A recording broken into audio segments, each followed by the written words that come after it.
মাইকটা একবারে সেটিং করে দিয়ে ইকো দিয়ে আপনি বসে যান। আপনি প্রতিটা মিনিটে মেকানিজম করেন তাহলে মুসিবত। প্রয়োজনে আমার পাশে এসে বসেন, অসুবিধা নেই।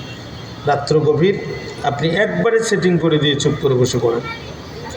বাড়াবেন না, কমাবেন না, মেকানিজম করবেন না।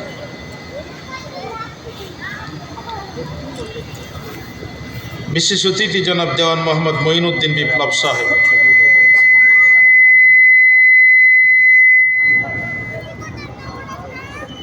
কোরআন এবং হাদিসের আলোকে যুগ জিজ্ঞাসার নিরিখে গুরুত্বপূর্ণ আলোচনা পেশ করেছেন হযরতুল্লাহ মাওলানা মুফতি আব্দুল আহাদ সালেহ সাহেব কব্বালাল্লাহু সাওতাহু লিল কোরআনিল আযীম। আল্লাহ তাআলা তার এই সুমিষ্ট কণ্ঠকে আমৃত্যু কোরআন সুন্নাহর খেদমতে ব্যাপৃত থাকার সুযোগ দান করুন। দূরদারাজ থেকে আসা, ধুলির আসনে বসা, আগত স্বাগত সুচিন্তিত শিক্ষিত সম্মানিত মুরব্বিয়ানি কেরাম, মস্তে মুজাহিদ খালেদ তারেক সাইফুল্লাহর উত্তরসূরি নওজোয়ান প্রিয় যুবক ভাইয়েরা, সমবয়সী বন্ধুরা, স্নেহের কচিকাচা অনুজবৃন্দ, পর্দার অন্তরালে অবস্থানরত সর্বগুণে গুণান্বিত পর্দা নিশিনী আমার মা এবং বোনেরা, আলোচনার শুরুতেই অন্তরে গহীন কন্দর থেকে আপনাদের উদ্দেশ্যে জ্ঞাপন করছি আন্তরিক মোবারক ইসলামী রীতিনীতি অনুযায়ী আসসালামু আলাইকুম ওয়া রাহমাতুল্লাহি ওয়া বারাকাতুহু। হৃদয়ের সবটুকু ভাব, আবেগ, প্রেম এবং ভালোবাসা কণ্ঠের আগা উদিত করে। আবেগ আর অনুপ্রাণিত কণ্ঠে অবনত মস্তকে প্রশান্ত চিত্তে কালিমাত শুকর আদায় করছে ওই মহান মাবুদের দরবারে যে রব্বুল আলামিন এই জনপদের প্রত্যন্ত অঞ্চল থেকে আপনার আমার মতো কিছু নগণ্য গোলামকে কোরআন শোনার জন্য একত্রিত করেছেন। আপনারা খুশি না বেজার? হৃদয়ের সবটুকু ভাব, আবেগ, প্রেম আর ভালোবাসা এক জায়গায় করে চিৎকার করে সকলে মিলে একবার বলছি আলহামদুলিল্লাহ। দরুদ আর সালাম বিশ্ব মানবতার মুক্তির মহান দিশারি, নির্যাতিত মানবতার নবী, বঞ্চিত মানবতার নবী, সাইয়্যিদুল মুরসালিন ও খাতিমুন নবিয়্যিন, ইমামুল আম্বিয়া মুহাম্মদ রাসূলুল্লাহ সাল্লাল্লাহু আলাইহি সাল্লাম। ভাইরা আমার, ভূমিকা ছাড়াই সরাসরি কথা বলতে চাই।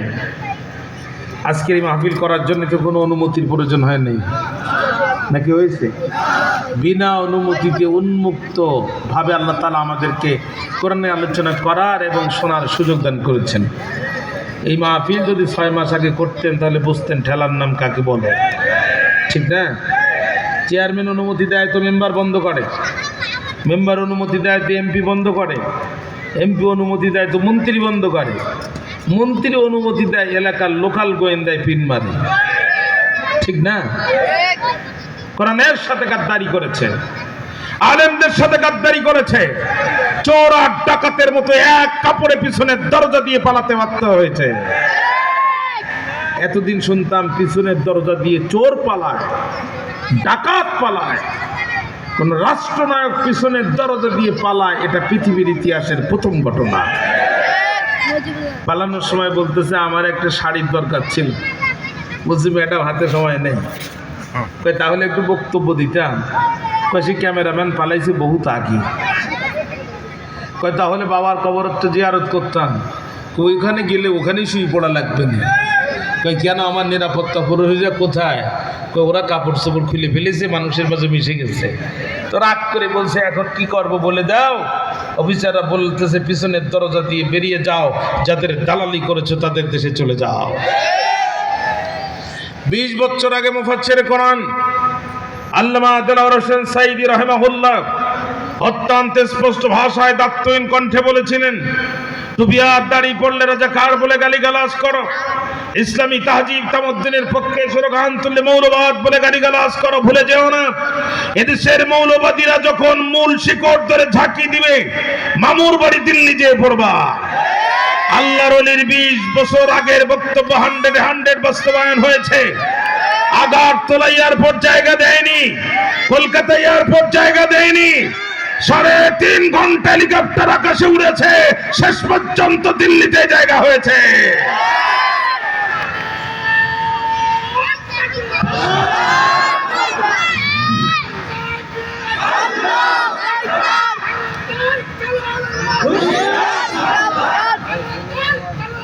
এই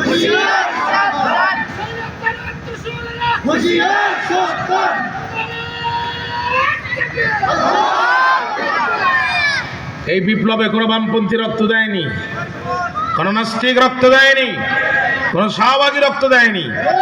এই বিপ্লবে রক্ত দিয়েছে আবু সাঈদ, তার মুগ্ধের মতো বুক ভরা ইমানদার মানুষেরা। কলিজার মধ্যে কি সাংঘাতিক ইমান থাকলে পরে বন্দুকের সামনে বুক চেতিয়ে দিতে পারে, বুকের মধ্যে গুলি ঢোকার পরও মাথা উঁচু করে দাঁড়াতে পারে। সুতরাং এই বিপ্লবের সাথে যারা গাদ্দারি করবে তারা জাতীয় বেঈমান হিসেবে পরিচিতি লাভ করবে। ভাইরা আমার, সামনে আমাদের তিনটি বিষয় খুব খেয়াল রাখতে হবে। উঁচু টুপি, নিচু টুপি, শক্ত টুপি, নরম টুপি, কলিওয়ালা কলি ছাড়া, পাগড়িওয়ালা পাগড়ি ছাড়া বুঝি না।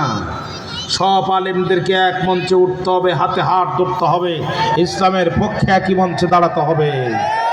যারা দাঁড়াবে না তারা জাতীয় গাদ্দার, মুনাফিক, বেঈমান আব্দুল্লাহ ইবনে উবাই ইবনে সুলুল হিসেবে আত্মপরিচয় প্রকাশ করবে। 2 নম্বর, কমিউনিজম দেখেছি, ন্যাশনালিজম দেখেছি, স্বামীর শাসন দেখেছি, বাবার শাসন দেখেছি, সেকুলারিজম দেখেছি। শুধু একটি বার 1500 বছর পূর্বে হেরা গুহায় নাজিল হওয়া আল্লাহর কোরআনের শাসন ব্যবস্থা দেখার মাধ্যমে আমরা খলিফা ওমরের শাসন ব্যবস্থায় ভূখণ্ডে দেখতে চাই। হযরত আবু বকরের শাসন ব্যবস্থায় ভূখণ্ডে দেখতে চাই। আল্লাহর কোরআনের শাসন ব্যবস্থা দেখার জন্য নিজেদের জীবনের সর্বোচ্চ ত্যাগ আর কুরবানি করতে কারা কারা প্রস্তুত আছেন? দুহাত তুলে আল্লাহকে দেখায় দেন।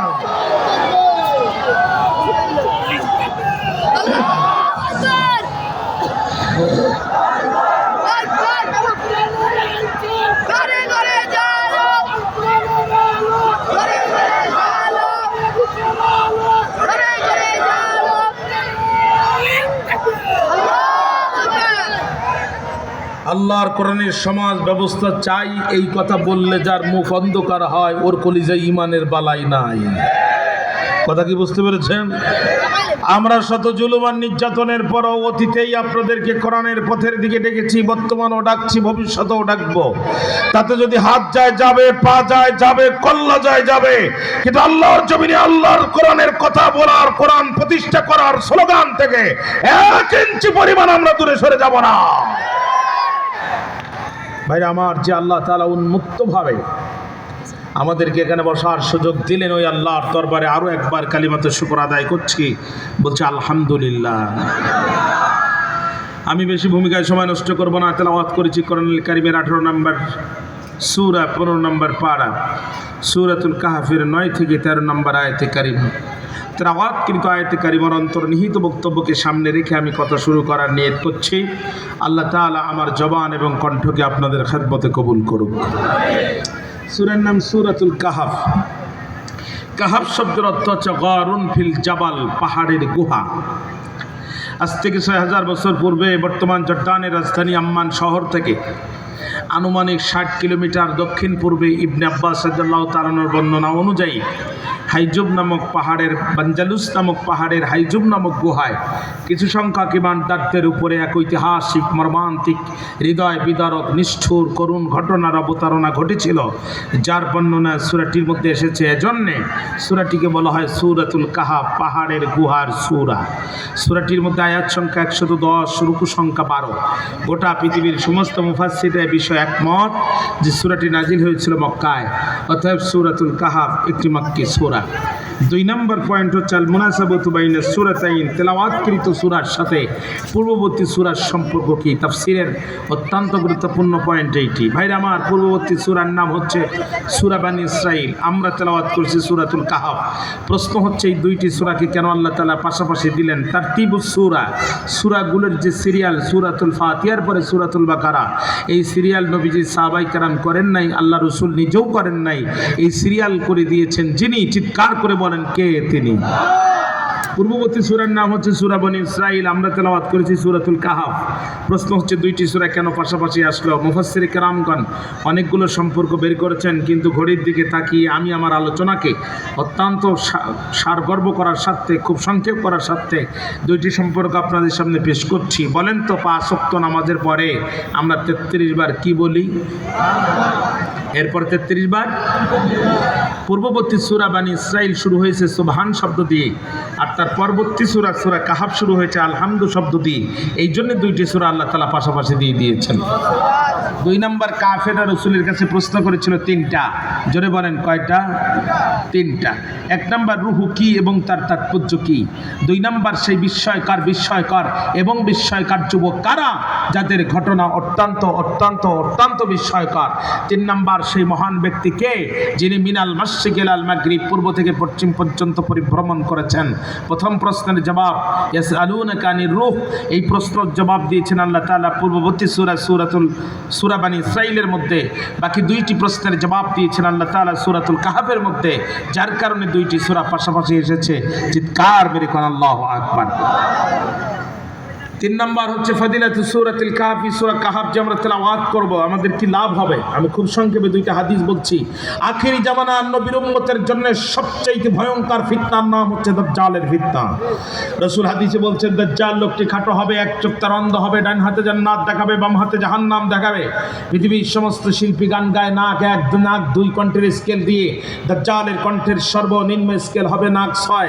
নাক 6 কণ্ঠের স্কেল দিয়ে দাজ্জাল যখন গান শুরু করবে, দাজ্জালের এক একটি গানে লক্ষ লক্ষ দুর্বল ইমানদার মানুষেরা বেঈমান হয়ে যাবে। গর্ভবতী নারীরা সন্তান পেটে নিয়ে দাজ্জালের কণ্ঠে পাগল পারা হয়ে দৌড়াতে থাকবে, এমনকি সন্তান পর্যন্ত তারা ডেলিভারি করে ফেলবে, ঠিক পাবে না। রাসূল বলছেন মান হাফিজা 10 আয়াতিন মিন আউয়ালি সূরাতিল কাহফি আসমা মিনাদ দাজ্জাল, আমার উম্মতের মধ্যে যারা সূরা কাহাফের প্রথম 10টি আয়াত মুখস্থ করবে দাজ্জালের ফিতনা থেকে আল্লাহ তার ঈমানকে রক্ষা করবে। জুমার দিন যেই ব্যক্তি সূরা কাহাফ তেলাওয়াত করবে কিয়ামতের দিন সূরা কাহাফ নূর হয়ে তাকে রাস্তা দেখাবে। জোরে কন্যা সুবহানাল্লাহ। 1 নম্বর আমি সূরাটির পরিচিতি বলেছি। 2 নম্বর তেলাওয়াতকৃত সূরার সাথে পূর্বের সূরার সম্পর্ক বলেছি। 3 নম্বর সূরা কাহাফ তেলাওয়াত করলে আমাদের কি লাভ হবে এটি আমি আলোচনা করেছি। এবার শানে নুজুলটা, সাবাবে নুজুল বা আসবাবে নুজুল, নাজিলের কারণ, অবতরণের প্রেক্ষাপট, এইটা একটু সংক্ষেপে আলোচনা করে আমি ভিতরে আলোচনায় প্রবেশ করতে চাই যদি আপনাদের অনুমতি পাই। আপনারা কি রাজি আছেন ভাই? আল্লাহ তাআলা কবুল করুক, জোরে কান আমিন। কোরআন বন্ধ করার জন্য মক্কার কাফেররা 2 জন বুদ্ধিজীবীকে পাঠিয়েছিল মদিনার ইহুদিদের কাছে বুদ্ধি নিতে। একজনের নাম নজর ইবনে হারিস, আরেকজনের নাম উকবা ইবনে আবি মুঈত। তাহলে সে যুগে কোরআন বন্ধ করত যারা কাফের ছিল তারা আজকেও কোরআন বন্ধ করে যারা উপরে মুসলমানের লেবেল লাগায় ভিতরে কুফরি লালন করে তারা। মদিনার ইহুদিদেরকে যে বলছে আমাদের বাঁচাও, কি হয়েছে তোমাদের? কয় আমাদের ঘরের সন্তান মোহাম্মদ নবী দাবি করেছে, আমাদের সন্তানগুলো খায়, আমাদের ঘরে আন্দোলন করে মোহাম্মদের পক্ষে। এইভাবে যদি চলতে থাকে আগামী দিনে নেতৃত্ব আর কর্তৃত্ব কিছুই আমাদের পক্ষে থাকবে না, সব মোহাম্মদ সাল্লাল্লাহু আলাইহি ওয়াসাল্লাম এবং তার উম্মতদের হাতে চলে যাবে, অতএব আমাদেরকে বাঁচাও।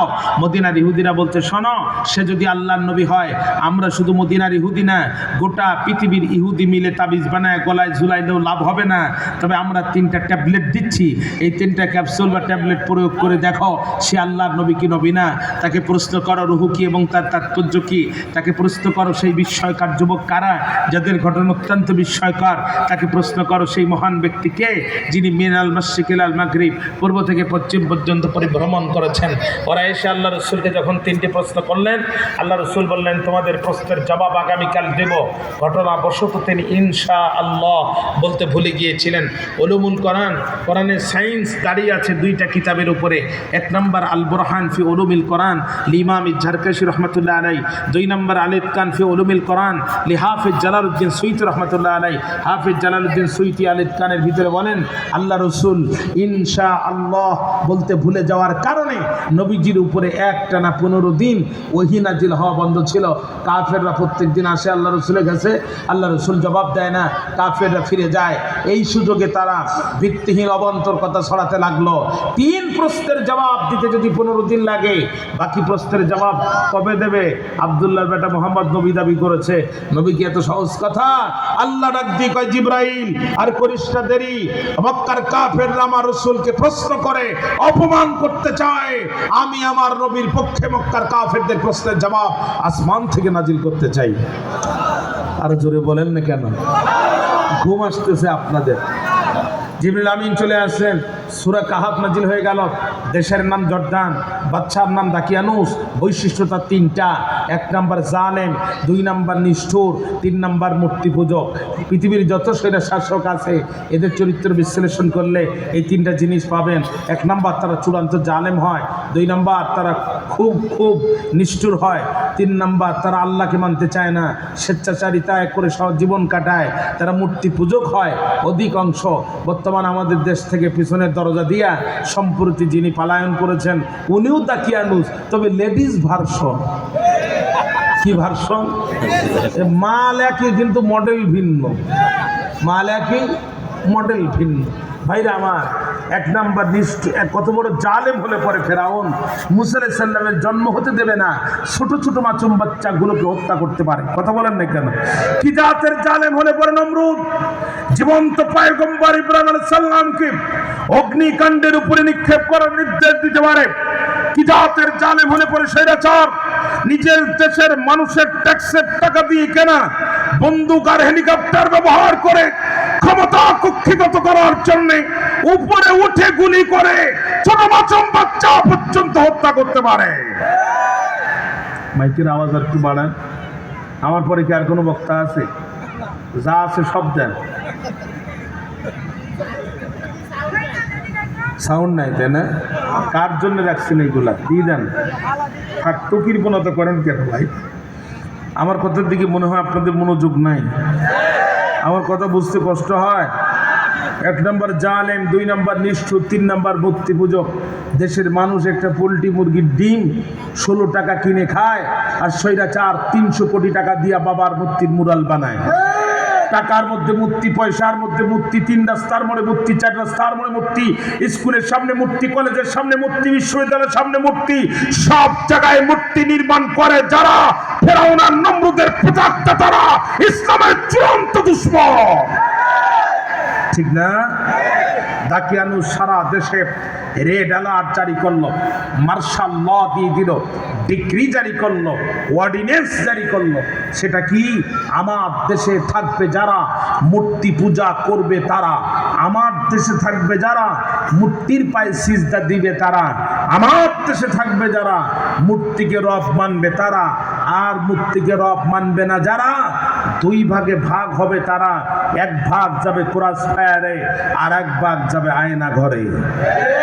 এই আইন জারি করলো যখন, সারা দেশের মানুষ মেনে নিল, তখন মানল না যারা 7 জন যুবকের একটি গ্রুপ, তারা মাথা উঁচু করে বলল জীবন দিব, ইমান দেব না। জীবন গেলে জীবন পাবো, ইমান গেলে ইমান পাবো না। 7 জন যুবকের একটা গ্রুপ, তারা আল্লাহ রসুলের কাছে যে কাফিররা 3টা প্রশ্ন করেছিল, আজকে আমাদের আলোচনার বিষয় হচ্ছে 2 নাম্বার প্রশ্ন নিয়ে, সেই বিস্ময়কার যুবক কারা। আমার বক্তৃতা কি এ পর্যন্ত বুঝতে আপনাদের কোনো কষ্ট হয়েছে? আপনাদের কোনো কষ্ট হয়েছে? যুবকেরা বলল জীবন গেলে জীবন দিব, ইমান দেব না। যেই মূর্তির মুখে কুকুরে চান্স পাইলে পা উঁচু করে স্প্রে করে, বুঝেছেন তো? দেখবেন কুত্তা রাস্তার পাশে মুত্তা দেখলে কুত্তা কোষাও প্রস্রাব করে না, ওর না প্রস্রাব না লাগলেও জোর করে হলেও 2 ফোঁটা ওখানে দেয়। ঠিক না? যুবকেরা বললো যে মূর্তির মুখে কুকুরে প্রস্রাব করে, এই মূর্তি কোনোদিন আমাদের রব হতে পারে না। অর্থাৎ জীবন গেলে জীবন দিব, ইমান দেব না। জীবন গেলে জীবন পাবো, ইমান পাবো না। কেমনে জীবন গেলে জীবন পাবেন? মিনহা খালাকনাকুম ওয়া ফিহা নুঈদুকুম ওয়া মিনহা নুখরিজুকুম তারাতান উখরা। কিয়ামতের দিন আপনাকে আমাকে পুনরুজ্জীবিত করবেন কে? এখন বলেন তো দেখি, এই জামানায় যদি আপনি ইমান হারা হয়ে মারা যান, কিয়ামতের দিন কি আর ইমান আনার কোনো সুযোগ আছে? অতএব জীবন গেলে জীবন পাওয়া যাবে, ইমান হারায় মারা গেলে ইমান পাওয়া যাবে না। অতএব জীবনের মূল্য বেশি নয়, ইমানের মূল্য বেশি। জীবন বাঁচানো ফরজ নয়, বরং জীবন বাঁচানোর থেকে ইমান বাঁচানোর জন্য জীবন কোরবানি করে দেওয়া ফরজ।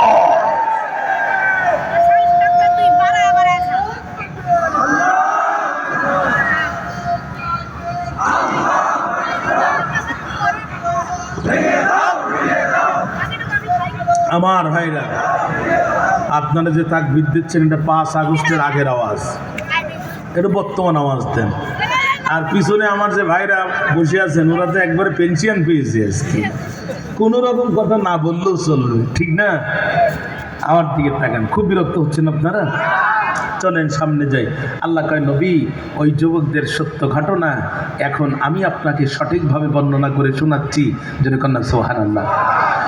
রব্বুল আলামিন বলেন, নাহনু নাকুসু আলাইকা নাবাহুম বিল হক ইন্নাহুম ফিতয়াতুন আমানু বিরাব্বিহিম ওয়া জিদনাহুম হুদা। আরো জোরে বলেন, নাহনু নাকুসু আলাইকা নাবাহুম বিল হক। নবী আমি ওই যুবকদের ঘটনা আপনাকে বর্ণনা করে শোনাচ্ছি। ইন্নাহুম ফিতয়াতুন, নিশ্চয়ই তারা ছিল যুবকগণ, নিশ্চয়ই তারা ছিল যুবকগণ। তাফসীরে এসেছে তিনটি বিষয়ের উপযুক্ত কালকে যৌবনকাল বলে। 1 নাম্বার সিদ্ধান্ত গ্রহণ, 2 নাম্বার কার্য সম্পাদন, 3 নাম্বার চরিত্র গঠন। যৌবনে যার চরিত্র ভালো হয় না, বুড়া বয়সে চাচার চোখের চাউনও ভালো হয় না। যৌবনে যে 5 ওয়াক্ত নামাজ ঠিক মতো জামাতে পড়ে না, বুড়া বয়সে যতই হেদায়েত হন ফজরের নামাজে রাকাত পায় না, ঠিক না? চাচা কোনোদিনও ফজরের নামাজে রাকাত পায় না। আজকে আজানের সময় উঠছে, যেভাবে হোক ফজর ধরবো। ঘটনাক্রমে চাচি আম্মা ছায়া আর চাচার পাঞ্জাবি এটা ছিল এক জায়গায়। চাচা ভুল করে নিজেরটা না নিয়ে চাচি আম্মারটা নিয়ে আসছে মসজিদে। মুয়াজ্জিন একামত দেওয়া শুরু করছে। চাচাই কয়, অসুবিধা নাই, আজ আমি পারবো।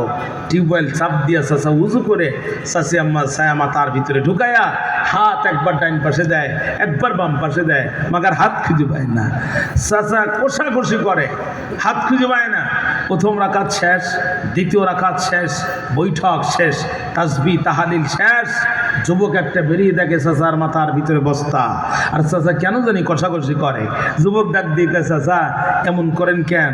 কয়, দেখো তো বাবা, তোমার আগে মসজিদে এসেছি, কিন্তু আমি আজ কেন জানি পাঞ্জাবির হাত খুঁজে পাচ্ছি না। যুবক ডাক দিয়ে কয়, চাচা এটা তো চাচি আম্মার ছায়া, বলছি এই জন্য হাত খুঁজে পাওয়া যাচ্ছে না। ইসলামের পথে থাকবেন, যৌবন বয়সে থাকবেন, বুড়া বয়সে কিন্তু ইবাদতের হাত খুঁজে পাবেন না, ঠিক না? আল্লাহ পাক কি বলছে দেখেন, নবী ইন্নাহুম ফিতয়াতুন, নিশ্চয়ই তারা ছিল যুবকগণ। তারা কি করেছিল? আমানু বিরাব্বিহিম, তারা তাদের রবের প্রতি ঈমান এনেছিল। আর আমি আল্লাহ তাআলা কি করেছিলাম? ওয়া জিদনাহুম হুদা, আমি তাদের জন্য হেদায়েতের রাস্তাকে প্রশস্ত করে দিয়েছিলাম, বৃদ্ধি করে দিয়েছিলাম। জোরে কন্না সুবহানাল্লাহ। যুবকরা ঘোষণা দিয়ে দিল, যুবকরা ঘোষণা দিয়ে দিল, কল্লা দিব, ঈমান দিব না। যুবকদের এই ঘোষণা সারা দেশে পৌঁছায় গেল। বিবি হারুন বিষয়টা টের পেল। কে টের পেল? আপনারা আবার তাফসিরে যে বিবি হারুনের নাম খুঁজতে যেন না, তাহলে কিন্তু আর পাবেন না। তদানীন্তন এনএসআই ইন্টেলিজেন্সে যারা ছিল এদের নাম তো আর আমি জানি না, এই জন্য ডিবি হারুনের নামটা বললাম যাতে আপনাদের বুঝতে একটু কষ্ট হয়। বাইরে আমার খেয়া বুঝতে একটু সহজ হয়। ডিবি হারুন বিষয়টা টের পেয়ে তার ঊর্ধ্বতন কর্মকর্তা বেনজিরকে বলতেছে, স্যার খবর তো খারাপ। কয় কি? কয় সারা দেশের মানুষেরা মুক্তিকে রব বলে মানল না যারা, 7 জন যুবকের একটা গ্রুপ, তারা এদের কলিজার মধ্যে যে কি ঈমান, পাহাড় তুলেও যদি বুকে চাপায় দেন এরা মাটির সাথে মিশে যাবে, কিন্তু আল্লাহকে ছাড়া কাউকে রব মানবে না। বেনজির বলছে, কোনো কথা না, আগে গ্রেফতার করে কারাগারে ভরো। তখন বলছে, ওদের নামে তো কোনো মামলা নাই। কয়, মামলা যে কটা লাগে আমরা লাগাই দেবো নেই। তাহলে বোঝা গেল পৃথিবীর সব সরকার আগে মামলা করে পরে গ্রেফতার করে, স্বৈরাচার যারা আগে গ্রেফতার করে পরে মামলা লাগায় তারা। হাজী সাহেব মক্কায়, মামলা হয় বাংলায়। হাজী সাহেব কোথায়? একটু কথা বলেন, হাজী সাহেব কোথায়? মামলা হয় কোথায়? হাজী সাহেব কবরে, মামলা হয় উপরে। 10 বছর আগে হাজী সাহেব কবরে, 10 বছর পরে হাজী সাহেবের নামে মামলা হয়েছে উপরে। চাচি আম্মা বুড়ি মানুষ খুঁড়ায় খুঁড়ায় থানায় যেয়ে বলছে, বাবা ওসি বড় বিপদে পড়ে এসেছি, নিজের কানে শুনেছি তোমার চাচার নামে নাকি মামলা হয়েছে। বাবা জানতে চাই তোমার চাচা কি করেছে? ওসি সাহেব কয়, চাচি আম্মা চাচাই বড় দুষ্টু মানুষ, আমার থানার সামনে ককটেল হামলা করেছে। বলছে, বাবা এই ঘটনা কবে ঘটেছে? কয়, গতকাল রাত 10টার সময় ঘটেছে। কয়, তোমার চাচা তো 10 বছর আগেই মারা গেছে। কথা কন না? ওই বুড়ার সাথে আমি বুড়ির মহব্বতটা এত গভীর ছিল। আমি মেয়েদের বাড়িতে যেতাম যখন, বুড়ায় টেলিফোন করতো তখন, ওরে বুড়ি যত রাত হোক বাড়িতে আসো তাড়াতাড়ি, তোমারে ছাড়া আমি কেমনে থাকতে পারি। যে মহব্বতের বুড়া আমার, আমাকে ছাড়া একটা রাতও ঘুমাতো না। 10 বছর আগে গেল কবরে, মাত্র 2 বার উঠলো উপরে। একবার গত নির্বাচনে ভোট দেওয়ার সময়, আর একবার তোমার থানার সামনে ককটেল মারার সময়। বাবা, যেই বেচারা মরার পরও কবর থেকে উঠে ভোট দিতে পারে, ও কিন্তু চান্স পাইলে সামনে আবার উঠতে পারে। কথা কর না। অতএব তুমি আমার মোবাইল নাম্বারটা নাও, আমার চেয়ারম্যানের নাম্বারটা নাও। বুড়া যদি এবার কোনোদিন কবর থেকে ওঠে, তুমি শুধু একটু ধরে আমার কাছে জমা দিবা। আমি ওর কাপড়ের কাপড়টা ধরে একটা প্রশ্ন জিজ্ঞাসা করবো, বুড়া রে এত মহাব্বত ভুলে চলে গেলি কবরে? ও বুড়াহার, আমি কবর থেকে উঠে তুমি ভোট দেওয়ার সুযোগ পাও, তুমি তো আমার জানালার পাশ দিয়ে যাও, আমার সাথে কি একটাবার দেখা করার সুযোগ তোমার হয় না? বাইরে জানতে চাই, এই জাতের মামলা সমাজে ছিল নাকি ছিল না? ঠিক না? ঠিক না? আমি মাঝে মাঝে বক্তৃতা বলি, সিঙ্গাপুরে জুতা পালিশের জন্য মুচি নেই, ডিজিটাল মেশিন আছে। জুতা ঢুকায় দেবেন, পালিশ হয়ে বাইর হবে, ভিতরে ডলার দিয়ে দিবেন। বাঙালি যে যখন জুতা ঢুকাইছে আর পালিশ হয়ে বাইর হয়ে গেছে, বাঙালি দেখে এখানে টাকা নেওয়ার লোক নাই, বাঙালি ফতুয়া আবিষ্কার করেছে, দেরি করে নাই। কি ফতুয়া? যেখানে মানুষ নাই ওখানে টাকা দেওয়া যায় তাই। এখন বাঙালি শুধু জুতা ঢুকায়, পালিশ হয়ে বাইর হয়, বাঙালি পায়ে দিয়ে হেঁটে যায়। এই কোম্পানিগুলোর মালিক যারা, মাস শেষে বক্সগুলো ওপেন করে দেখলো তারা জুতা পালিশ হলো 30,000 চোরা, মাগার ভিতরে মাল নাই। এই কাম করলো কারা? এইটা ধরার জন্য তারা নিয়োগ করলো সিসি ক্যামেরা। এই সিসি ক্যামেরায় পড়লো ধরা, বীর বাঙালি যারা, এই মহান কাম করেছে তারা।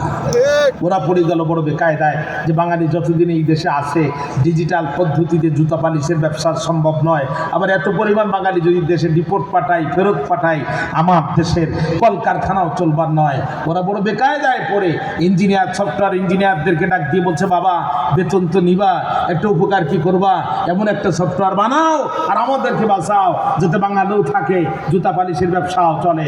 সফটওয়্যার ইঞ্জিনিয়ার যারা অক্লান্ত পরিশ্রম করে নতুন সফটওয়্যার তৈরি করলো তারা, আর সেটি হলো জুতা একটা ঢুকাবেন, পালিশ হয়ে বাইর হবে, আর একটা ঢুকাবেন, পালিশ হবে, তবে বাইর হবে না ততক্ষণ, ভিতরে ডলার দেবেন না যতক্ষণ। বাঙালি কয় এই সামান্য বুদ্ধি দিয়ে কিরা আমাদের আটকানো যায়? ইতিহাসের পাতায় বীর বাঙালি বলে একটা কথা আছে না ভাই? বাঙালি বুদ্ধি করে এক মেশিনে জুতা একটা দেয়, পালিশ হয়ে যখন বাইর হয় দ্বিতীয় জুতা আর ওই মেশিনে দেয় না, আর একটু সামনে যে মেশিন আর একটা পায় ওখানে আর একটা দেয়। এই মেশিন থেকে একটা, ওই মেশিন থেকে একটা, 2 মেশিন থেকে 2 জুতো পরে বাঙালি সুবহানাল্লাহ বলতে বলতে হেঁটে যায়। বলছিলাম না ভাই, এদের কাছে অসম্ভব বলে কোনো জিনিস নাই। এরা 1981 সালে জন্মগ্রহণ করার পরও 1971 সালের মামলার প্রধান সাক্ষী হয়। কথা বলেন না কেন? এরা 3 মাইল দূর থেকে ধর্ষণ দেখতে পারে, কিন্তু চশমা ছাড়া রাস্তা দেখতে পারে না। এদের কাছে অসম্ভব বলে কোনো জিনিস নেই। ভাই আমার খেয়াল করেন, 7 জন যুবক গ্রেফতার হয়ে গেল। হাতের মধ্যে হ্যান্ডকাপ পরানো হলো, পায়ের মধ্যে ডান্ডা বেড়ি পরানো হলো, সকালবেলা তাকিয়ানুসের আদালতে দাঁড় করানো হলো। রাজ সিংহাসনে তাকিয়ানুস বসে আছে, রেগে সে ফায়ার অগ্নি শর্মা, চোখগুলো মোটা মোটা হয়ে গেছে, বড় লাল হয়ে গেছে। তাকিয়ানুস অত্যন্ত গাম্ভীর্য কণ্ঠে যুবকদেরকে বলছে, রে যুবকেরা, এত বড় দুঃসাহস পেলে কোথায় তোমরা? সারা দেশের মানুষ মেনে নিল, তোমরা কেন মেনে নিল না? জবাব দাও। আল্লাহ কয়, নবী, ওয়ারাবাতনা আলা কুলুবিহিম, যুবকরা যখন ঈমানের পক্ষে জবাব দেওয়ার জন্য দাঁড়িয়েছে, আমি ওদের অন্তরকে আরো সুদৃঢ় করে দিলাম, শক্ত করে দিলাম। আর জোরে বলেন না কেন? দাঁড়ায় গেল যুবকরা জবাব দেওয়ার জন্য। যুবকরা বললেন, রব্বুনা রব্বুস সামাওয়াতি ওয়াল আরদি লান নাদউয়া মিন দুনিহি ইলাহান লাকাদ কুলনা ইযান শাতাতা। জোরে কোন আল্লাহু আকবার। যুবকেরা ডাক দিয়ে বলে রে দাকিয়ানুস, কান খাড়া করে শুনে রাখো, রব্বুনা রব্বুস সামাওয়াতি ওয়াল আরদ, আমাদের রব তো তিনি, আসমানের রব যিনি, আমাদের রব তিনি, জমিনের রব যিনি, আমাদের রব তিনি, আমাদের রব তো তিনি, জীবন দান করেন যিনি, আমাদের রব তো তিনি, আমাদের রব তো তিনি, মৃত্যু দান করেন যিনি, আমাদের রব তো তিনি, আমাদের রব তো তিনি, মৃত্যুর পরে পুনরুজ্জীবিত করবেন যিনি, আমাদের রব তো তিনি, পুনরুজ্জীবিত করার পরে জান্নাত আর জাহান্নামকে পুরস্কার হিসেবে দেবেন যিনি, লান নাদউয়া মিন দুনিহি ইলাহা, ওই রবকে ছাড়া অন্য কোন ভেজাল সত্তাকে রব বানায়া বর্তমানেও ডাকি না, ভবিষ্যতেও ডাকবো না। আল্লাহু আকবার বলতে মন চায় না? আল্লাহু আকবার বলতে মন চায় না?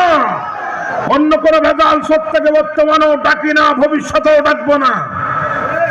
আপনার আলেমদের ভদ্র ব্যবহার আর উদারতা দেখে দুর্বলতা মনে করবেন না। কথা বলেন না কেন? আমরা অতীতে জীবন দিয়েছি, বর্তমানেও দিব, ভবিষ্যতেও দিব, কিন্তু এই জমিনকে আমরা কোরআনের সাজে সাজাবো।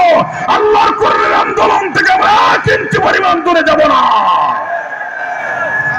লান নাদউয়া ফেলে মুজারে মানসুব বিলান, মুজারে দুইটা জিনিসের অর্থ দেয় বর্তমান এবং ভবিষ্যৎ, প্রেজেন্ট এন্ড ফিউচার। খুব স্পষ্ট ভাষায় বলতেছে লান নাদউয়া মিন দুনিহি ইলাহা, আল্লাহকে বাদ দিয়ে অন্য করে ভেজাল সত্তাকে বর্তমানেও ডাকি না, ভবিষ্যতেও ডাকবো না। শুধু তাই না, তারপরের লাইনে আরো মারাত্মক কথা বললো যুবকেরা, হাউলাই কওমুন আত্তাখাযু মিন দুনিহি আলিহাতান, আমাদের এই কওমদের কি হলো যারা আল্লাহকে বাদ দিয়ে বিভিন্ন ভেজাল সত্তাকে রব বলে ঘোষণা করে দিয়েছে। লাউলা ইয়াতুনা আলাইহিম বিসুলতানিন বাইয়িন, তাদের কাছে কি অকট্ট দলিল আছে যে আল্লাহকে বাদ দিয়ে অন্য কাউকে রব বলে মানা যাবে? যদি থাকে তারা পেশ করে না কেন? ওয়ামান আযলামু মিম্মান ইফতারা আলাল্লাহি কাযিবা, ওই ব্যক্তির চেয়ে বড় জালেম আর কে হতে পারে যে তার রবের নামে মিথ্যা প্রতিপন্ন করে। তার মানে দাকিয়ানুস, আমরা আল্লাহকে ছাড়া অন্য কোন ভেজাল সত্তাকে রব বলে জীবন থাকতে মানবো না। তুই যাকে রব বলে রব বলিস, ওটা রব না, রবের জাত না। বাইরে স্পষ্ট ভাষায় শুনে নেন, আল্লাহকে বাদ দিয়ে যারা গাছকে সিজদা করে এরা যেমন মুশরিক, আল্লাহকে বাদ দিয়ে যারা মাছকে সিজদা করে এরা যেমন মুশরিক, আল্লাহকে বাদ দিয়ে যারা গরুর পায়ে সিজদা করে এরা যেমন মুশরিক, আল্লাহর আইন বাদ দিয়ে যারা মানুষের তৈরি করা আইনের মধ্যে জীবন যৌবন সম্পদ উৎসর্গ করে এরা ঠিক তেমনই মুশরিক। এ ব্যাপারে কোনো পার্থক্য নাই। বন্ধুরা খেয়াল করেন, যুবকেরা এই ঘোষণা দেওয়ার সাথে সাথে দাকিয়ানুস বলল, তোদের তো কথায় লাইন খারাপ, তোদের তো কথাকে রাজাকার ঘেরান পাওয়া যায়, তোদের হাতে সময় 3 দিন। You have to change all of your decision within 3 days. 3 দিনের ভিতরে তোমাদের সিদ্ধান্ত পরিবর্তন করতে হবে, তা না হলে উন্মুক্ত মঞ্চে ফাঁসির কাস্টে তোমাদেরকে ঝুলানো হবে অথবা শুলে চড়ানো হবে। এমন দৃষ্টান্তমূলক শাস্তি প্রকাশ্য দিবালোকে তোমাদেরকে প্রদান করা হবে, যাতে করে এই দেশের আর কোনো মানুষ প্রকাশ্য ঈমান আনতে সাহস না পায়।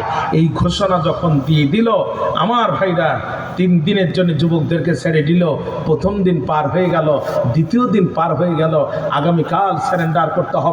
আজকে যুবকেরা মিটিং দিয়ে একজন আর একজনের দিকে মুচকি হাসে আর কয়, বন্ধু কথা কিন্তু একটাই, জীবন দিব মাগার ঈমান দেব না। সুবহানাল্লাহ বলতে মন চায় না? আগামীকাল আমরা দাকিয়ানুসের দরবারে সারেন্ডার করব। উন্মুক্ত মঞ্চে ফাঁসির কাছে আমাদেরকে ঝুলানো হবে, আমরা শহীদ হয়ে যাব। রক্তাক্ত জামা কাপড় অবস্থা আমাদেরকে কবরের মধ্যে দাফন করা হবে। কিয়ামতের দিন এই রক্তাক্ত জামা কাপড় নিয়ে আমরা আল্লাহর দরবারে উঠব, শহীদ হিসাবে মাথা উঁচু করে নবীদের আগে হেঁটে হেঁটে জান্নাতে প্রবেশ করব। আল্লাহু আকবার বললেন না? ভাইরা আমার কি বলবো, কিয়ামতের দিন আল্লাহ রাব্বুল আলামিন তাম পৃথিবীর মানুষগুলোকে লোহার তামার ব্যারিকেড দিয়ে আটকাবেন যখন, আল্লাহ নিজেকে জাব্বার আর কাহার বলে পরিচয় দিবেন তখন, আল্লাহ নিজেকে জাব্বার আর কাহার বলে পরিচয় দিবে যখন, ইব্রাহিম আলাইহিস সালামের মতো পয়গম্বররা থরথর করে কাঁপতে থাকবে তখন, মুসা আলাইহিস সালাম কাঁপতে থাকবে, দাউদ আলাইহিস সালাম কাঁপতে থাকবে। কিন্তু ওই সময় কিছু মানুষ আল্লাহর দরবারে উঠবে যাদের হাত কাটা থাকবে, পা কাটা থাকবে, গলার মধ্যে ফাঁসির দড়ি থাকবে, বুকের মধ্যে চাইনিজ কোরালের দাগ থাকবে, পেটের মধ্যে LNG SMG AK-47 গুলি থাকবে, এদের কাফনের কাপড়ে রক্তগুলো টাটকা থাকবে। এরা আল্লাহর সামনে মাথা নিচু করবে না, আল্লাহর সামনে দিয়ে হেঁটে হেঁটে মাথা উঁচু করে জান্নাতের দিকে রওনা দেবে। আল্লাহ ডাক দিয়ে বলবে দাঁড়াও দাঁড়াও, তোমরা কারা পরিচয়টা দিয়ে যাও। তখন তারা বলবে রব্বুল আলামিন, আমরা তো তারা দিন কায়েমের প্রয়োজনে তোমার ওহির বিধানের আহ্বানে রাজপথে জীবন কোরবানি করেছিলাম যারা, আল্লাহ আমরা হলাম তারা, আল্লাহ আমরা শহীদ। এই যে দেখো আমাদের হাত নাই পা নাই, গলার মধ্যে ফাঁসির দড়ি, বুকের মধ্যে চাইনিজ কোরালের দাগ। আল্লাহ বলবে বুঝলাম তোমরা শহীদ, কিন্তু তোমরা কোথায় যাও? তখন বলবে রব্বুল আলামিন, আমরা জান্নাতের দিকে যাই।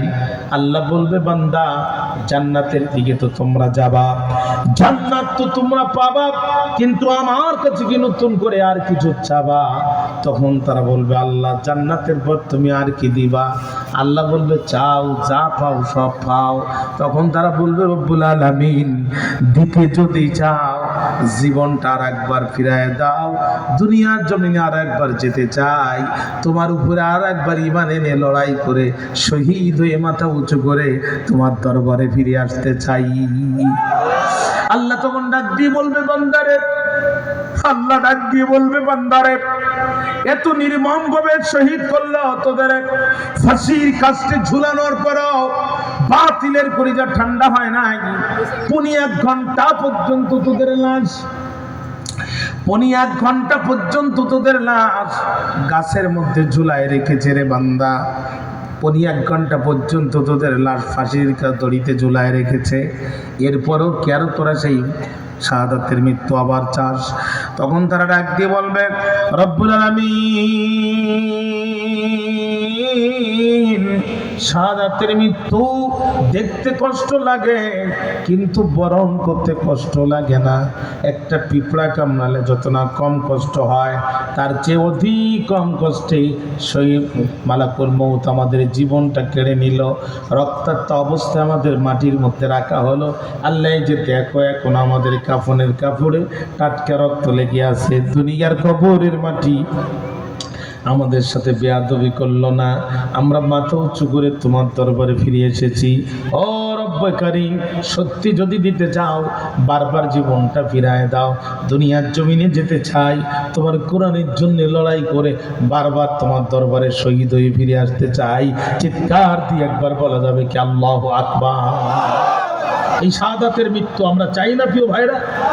যুদ্ধ চলছে, যুদ্ধের ময়দানে একজন কাফির আসলেন, আল্লাহ রাসূলকে ডাক দিয়ে বললেন ইয়া রাসূলুল্লাহ, আমাকে কালেমা পড়ায় মুসলমান বানায় দেন। আল্লাহর নবী বললেন ঠিক আছে তুমি কালেমা পড়ো। ওগো নবীজি, আমি তো মুসলমান হলাম, এখন আমি কি করব? বিশ্ব নবী কয় তোমার কাছে তরবারি আছে। হুজুর আমার কাছে তরবারিটা ভাঙ্গা। আল্লাহর নবী বললেন যুদ্ধের ময়দানে নামো, ভাঙ্গা তরবারি দিয়ে তুমি যুদ্ধের ময়দানে লড়াই করো। নাও মুসলিম সাহাবী ভাঙ্গা তরবারি নিয়ে যুদ্ধের ময়দানে নামলেন, কাফেরদের আঘাত করলেন, এক পর্যায়ে কাফেরদের আঘাতে নিজে শহীদ হয়ে গেলেন। এবার যুদ্ধ শেষ হয়ে গেল, আমার ভাইরা শহীদদের লাশগুলো এক জায়গায় করতেছে। এমন সময় রাসূলের কাছে এসে কিছু সাহাবী বললেন ওগো নবীজি, এই লোকটি জীবনে একটি বারের জন্য নামাজ পড়ে নাই, একটা রুকু দেয় নাই, একটা সিজদা করে নাই, একটা দিন রোজা রাখে নাই। লোকটি যুদ্ধ চলাকালীন সময় আসলো আর কালেমা পড়ে মুসলমান হলো। লোকটি জিহাদের ময়দানে অংশগ্রহণ করলো, লোকটি তো মারা গেল। ওগো ওগো নবীজি জানতে চাই এই লোকটি জানাজা পড়া লাগবে নাকি পড়া লাগবে না? আল্লাহ রাসূল বললেন তোমরা কি বলতে চাও? ওগো নবীজি আমাদের মনে হয় লোকটির জানাজা পড়ে কোনো লাভ নাই। আল্লাহ নবী বললেন সাবধান রে সাহাবারা, তোমরা সাক্ষী দিচ্ছ লোকটি জাহান্নামী, আমি মুহাম্মদ রাসূলুল্লাহ সাক্ষী দিচ্ছি লোকটি জান্নাতি। আরো জোরে বলেন আল্লাহু আকবার। এই শাহাদাতের মৃত্যু আমরা চাই না প্রিয় ভাইরা। উহুদ যুদ্ধ শেষ হয়ে গেল, একজন মানুষ সামনে একজন মহিলা আল্লাহর নবীকে ইশারা দিলেন, আল্লাহর নবী কাছে গেলেন, পর্দার ভিতর থেকে মহিলাটি ডাক দিয়ে বলছে নবীজি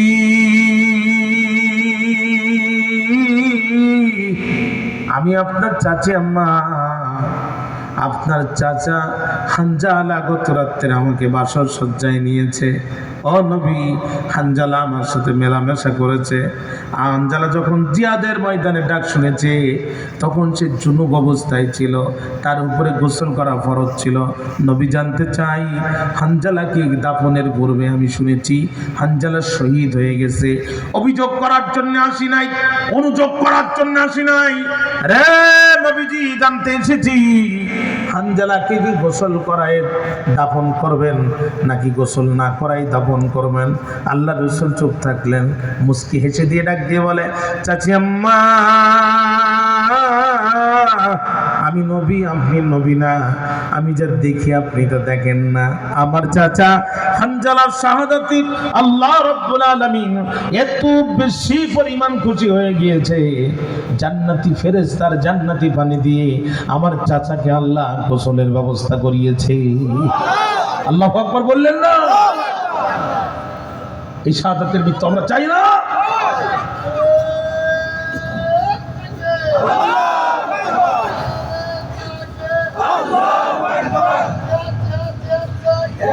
আমার ভাইরা আপনাদের খুব ঘুম আসতেছে, আপনাদের খুব ঘুম আসতেছে। এক নম্বর আসহাবে কাফের যুবকদের সামনে সিদ্ধান্ত দুইটা, আগামীকাল সারেন্ডার করে শহীদ হয়ে যাব। দুই নম্বর সিদ্ধান্ত, অথবা আমরা পাহাড়ের ভিতরে যে আত্মগোপন করব। তাহলে ইসলামের প্রয়োজনে আত্মগোপন করা জায়েজ না হারাম? খুব মনোযোগ দেবেন এই পয়েন্টের উপরে। আল্লাহ নবীকে আল্লাহ বলছে নবী আপনি দাওয়াত দেন সিররান গোপনে, ফাসিররান অতি গোপনে। আল্লাহ ডাক দিয়ে বলছে মুসার মা সিন্দুক বানাও, মুসাকে ঢুকাও, নীল দরিয়ায় ভাসাও। সিন্দুক বানায়া মুসাকে ঢুকায়া নীল দরিয়ায় ভাসানোর দায়িত্ব তোমার। যে ফেরাউন মুসাকে হত্যা করতে চায় আত্মপরিচয় গোপন করে ওই ফেরাউনের রাজপ্রাসাদে প্রবেশ করায় মুসাকে লালিত পালিত হওয়ার ব্যবস্থা তৈরি করে দেওয়ার দায়িত্ব আমি আল্লাহ। মুসা আলাইহিস সালামের মা সিন্দুক বানালো, মুসা আলাইহিস সালামকে ঢুকালো, নীল দরিয়ায় ভাসালো। এই উপমহাদেশের, ভারতীয় উপমহাদেশের বিদগ্ধ আরবি সাহিত্যিক মোহাম্মদ আবুল হাসান আলী নদভী তার সাহিত্যের মধ্যে লিখতেছেন পড়ন্ত বিকালের সূর্য, নীল দরিয়ার ঢেউ আর মুসা আলাইহিস সালামের সিন্দুক তিনটা একসাথে হয়ে যখন রওনা দিয়েছে, মণিমুক্তার মতো জলজল করছে, মনে হচ্ছে তাওহীদের বিশাল সোপান মাথা উঁচু করে ফেরাউনের রাজপ্রাসাদের দিকে রওনা দিয়েছে। বিকালবেলা আম্মা আসিয়া আর ফেরাউন দুইজন বসে বসে নীল নদের পানি দেখতেছে আর বাতাস খাচ্ছে। হঠাৎ করে আম্মা আসিয়া লক্ষ্য করে দেখে ওই যে মণিমুক্তার মতো জলজল করতেছে, কি যেন দেখা যায়। আম্মা আসিয়া তখন ডাক দিয়ে বলছে ফারাও একটাবার তাকাও। ফেরাউন তাকাই বলতেছে এই ডিবি হারুন তাড়াতাড়ি যে তুলে আনো তো দেখি। গোয়েন্দা বিভাগে যারা ছিল তারা তুলে এনে চিন্তা করলো এইটা মনে হয় বোমাই হবে, এটা সেই কোটালি পাড়া ৭৬ কেজি বোমা নাকি ৮৬ কেজি বোমা। এই বোমা বাস্ট হলে শুধু আমরা মরবো নাকি ফেরাউনও মরবে, এই নিয়ে তারা গবেষণা করতেছে। কেউ আর খুলতে সাহস পাচ্ছে না। হঠাৎ করে একজন কান লাগায় দিল, কান লাগায় দিয়ে মুসা আলাইহিস সালামের টেটা টেটা কান্নার আওয়াজ পাওয়া যায়। ওরা তখন বলছে বাপরে বাপ, এ কোন বোমার ভাব, এর ভূতে মানুষের কান্নার আওয়াজ, কোন বোমা তার ঠিক নেই। শেষ পর্যন্ত জীবনের রিস্ক নিয়ে সিন্দুকটা যখন খোলা হলো, ওরা দেখলো বোমাও না বন্দুকও না, এত সুন্দর মাসুম বাচ্চা দেখা যায়। মানুষের বাচ্চা যে এত সুন্দর হয় আমাদের জানা ছিল না। জোরে কন্না আল্লাহু আকবার। ওখান থেকে ওরা তখন চিৎকার করে ডাক দিয়ে বলছে মাগো আসিয়া, ও মা আসিয়া, তুমি একবার আসিয়া শুধু দেখে যাও, জলদি করে দেখিয়া। আম্মা আসিয়া দৌড় দিয়ে আসলো, দুটো হাত পেতে দিল। মুসা আলাইহিস সালাম লাফ দিয়ে চলে গেল। পাপাচার, দুরাচার, পাপিষ্ঠ গাদ্দার ফেরাউনের সাথে দীর্ঘ দাম্পত্য জীবনে যত কষ্ট আসিয়ার হৃদয় পটে ছিল, মুসা আলাইহিস সালাম কোলে যাওয়ার সাথে সাথে আসিয়ার হৃদয় পট থেকে সমস্ত দুঃখ কষ্ট নিমেষেই দূর হয়ে চলে গেল। আম্মা আসিয়া চিন্তা করলো, সারা দেশে এখন চিরুনি অভিযান চলতেছে। কি অভিযান চলতেছে? চিরুনি অভিযান কি বুঝেন আপনারা? যেখানে ছোট বাচ্চা পাচ্ছে মুসা মনে করে ওখানে হত্যা করতেছে। চিরুনি অভিযান, উকুন কামড়াবে ডান পাশে, চিরুনি দেবে বাম পাশে। ঘটনা ঘটবে রাজশাহীতে আর গ্রেফতার হবে আশুলিয়াতে। কতক্ষণ না? এর নাম কি? এর নাম চিরুনি অভিযান। আম্মা আসিয়া চিন্তা করলো, সারা দেশে এখন চিরুনি অভিযান চলতেছে। ছোট বাচ্চা যেখানেই পাচ্ছে মুসা মনে করে সেখানেই মারছে। অতএব এই বাচ্চাকে গোপনে নিরাপত্তা দেওয়া যাবে না, কারণ ফেরাউনের ইন্টেলিজেন্স এনএসআই টের পাবে, বাচ্চাকে নিয়ে হত্যা করে ফেলবে। এই বাচ্চাকে যদি নিরাপত্তা দিতে হয় তাহলে অবশ্যই এই বাচ্চাটা ফেরাউনের সামনে অভিনব কায়দায় বাচ্চা নিরাপত্তা দিতে হবে। আম্মা সে হাসে আর বলে, ফারাও শুধু একটাবার এসে শুধু তাকাও। ফেরাউন যখন আসছে, বাপ তো হতে পারেনি। ও ফেরাউন তাকাও তো দেখি কেমন। ফেরাউন তাকাই বলতেছে, আসিয়া এই মনে হয় সেই মুসা, এই মনে হয় সে। একটু জোরে কান, চোরের মন। আপনারা ঘুমাই গেছেন, চোরের মন। আম্মা আছে কেমনে বুঝলে মুসা? ওর গায়ে কি লেখা আছে মুসা? কয় কারুর বাড়ি গেল না, আমার বাড়ি আসলো কেন? এটি বোঝা গেল মুসা। আম্মা আছে খুব সাবধান, এনাফ ইজ এনাফ, যথেষ্ট। ছোট বাচ্চা দিকে ভয় পাও তুমি না খোদা? তুমি খোদা না গাধা। খোদাই যদি হবা ছোট বাচ্চা দিকে কেন ভয় পাবা? একটু মানিজ্যতের ব্যাপার। তুমি এই কথার মানুষের সাথে বলা বলি করো না, সম্মান তো তোমার নাই আর আমারও থাকবে না।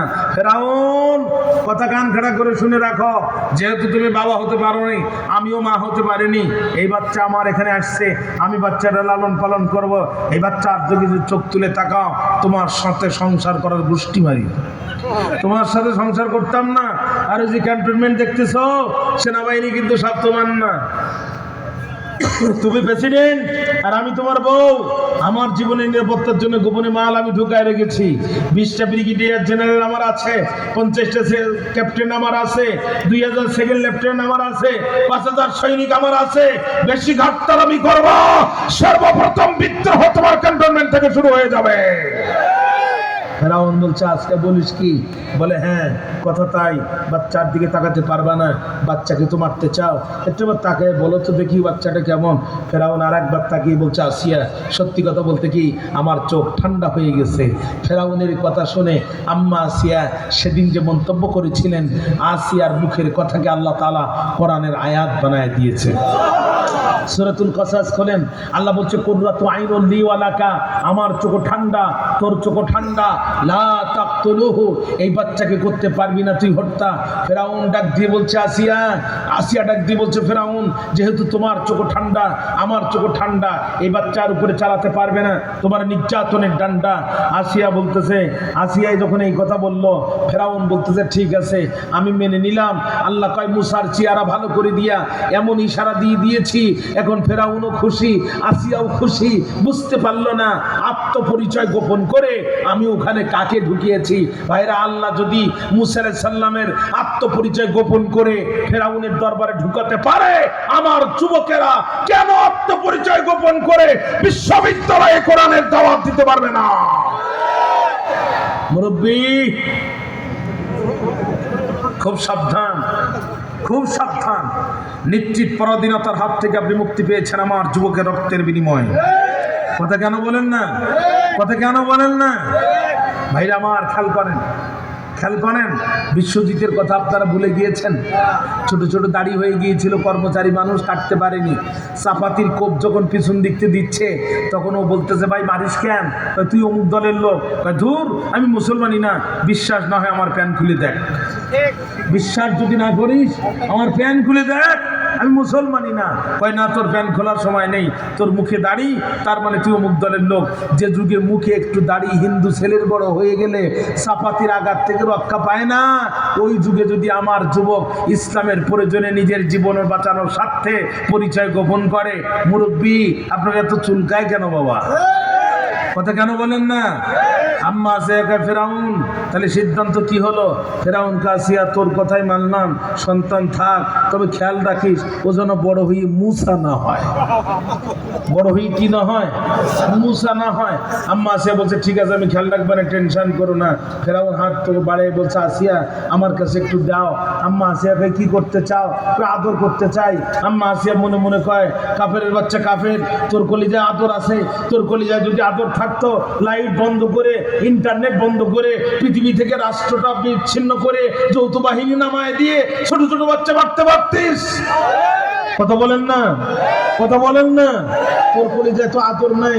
তোর কলিজায় আদর থাকলে মাসুম বাচ্চা পর্যন্ত তোর বাহিনীর গুলির হাত থেকে রক্ষা পায় না। তোর কলিজায় তো আদর থাকার কথা না, কিন্তু যেহেতু চেয়েছে না দিয়ে উপায় নাই। আম্মা আসিয়া বলছে নাও, ফেরাউন বলছে দাও, আম্মা আসিয়া বলছে নাও। আম্মা আসিয়া দিছে ঠিকই, কিন্তু কাছাকাছি পজিশন নিয়ে দাঁড়ায় আছে। বাচ্চাকে আঘাত করা তো দূরের কথা, চোখ তুলে যদি একটাবার তাকাস, তুই তাকানোর আগে আমি তোর টুটি চেপে ধরবো।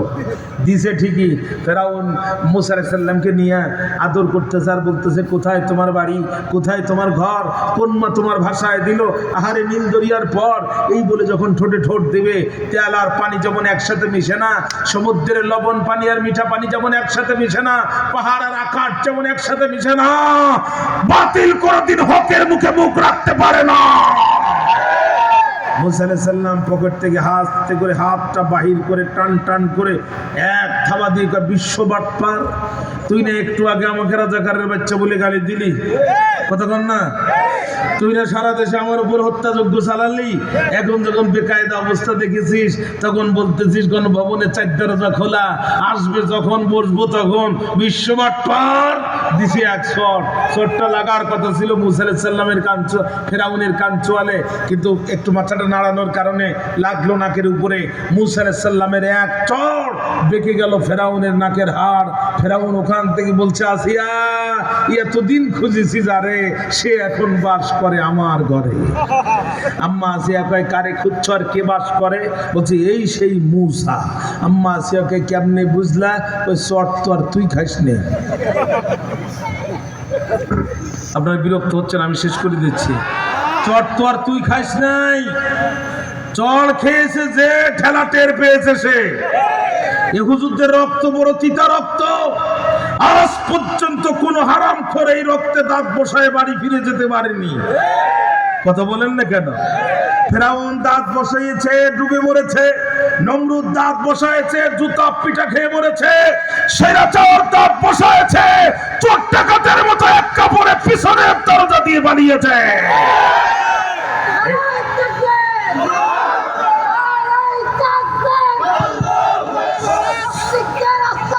ভেঙে দাও, ঘুরিয়ে দাও, নাস্তিকদের আস্তানা। ভাইরা আমার, ভাইরা আমার খেয়াল করেন, ভাইরা আমার খেয়াল করেন।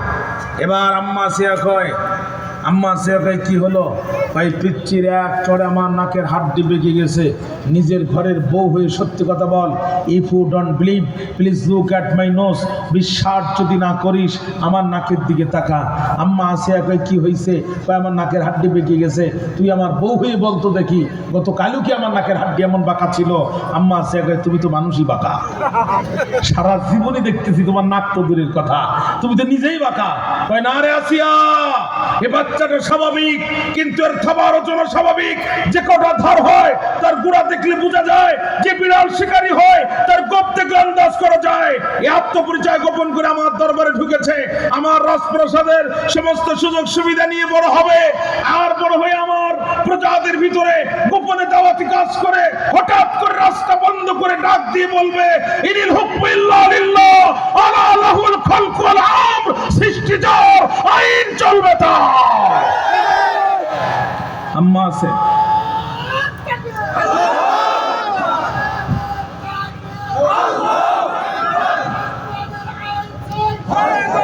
আমার ভাইয়েরা।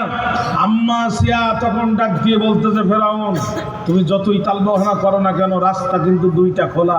1 নম্বর তোমার সংসারে গোষ্ঠী মারি, 2 নম্বর ক্যান্টনমেন্টে মারামারি। এইবার তুমি হিসাব করে দেখো কোন দিকে গেলে তোমার জন্য সহজ হবে। ফেরাউন ডাক দিয়ে আসিয়া, ঠিক আছে আমি সব মানলাম, তবে লক্ষ্য রাখিস যেন বড় হয়ে মুসা না হয়। আম্মা আসিয়া বলছে ও দায়িত্ব আমার। এখন তুমি কি করতে কয় আসিয়া, এখন কি করব? আম্মা আসিয়া কয় চিটাগাং বাড়ি, খাড়া খাড়া চুল, তোমার ওই বদমাইশ তথ্যমন্ত্রী হাসান মাহমুদের কাছে টেলিফোন করো। আসলে তৎকালীন তথ্যমন্ত্রী কেটা ছিল আমি তো এটার নাম খুঁজে পাইনি, এজন্য এইটার দিয়ে বললাম যাতে বুঝতে সুবিধা হয়। দিয়ে কি বলবো, প্রিন্ট এবং ইলেকট্রনিক মিডিয়া খবর দিয়ে দাও। 71 টিভিতে কয় খান্নাস মহিলা বসে আছে, এদের সারাদিন কোনো কাজ নাই, শুধু ইসলামের বিরোধিতা করা। এদেরকে বলে দাও তোমার রাজ দরবারে ধাত্রী লাগবে, দুধ খাওয়ানোর জন্য যেন ধাত্রী নিয়ে আসে। প্রিন্ট এবং ইলেকট্রনিক মিডিয়ায় ঘোষণা হয়ে গেল, ধাত্রীরা এসে গেল। কিন্তু মুসা আলাইহিস সালাম কারুর কোলে গেল না। লাইনের শেষে দাঁড়িয়েছিলেন যিনি, মুসা আলাইহিস সালামের বোন, তিনি পরিচয় গোপন করে বলছে, অফিসাররা আমার কাছে একটি ধাত্রীর সন্ধান আছে, আমি নিশ্চিত এই বাচ্চা যাবে তার কাছে, অনুমতি যদি পাই আমি সাথে করে নিয়ে আসতে চাই। অফিসাররা বলল কোনো অসুবিধা নাই।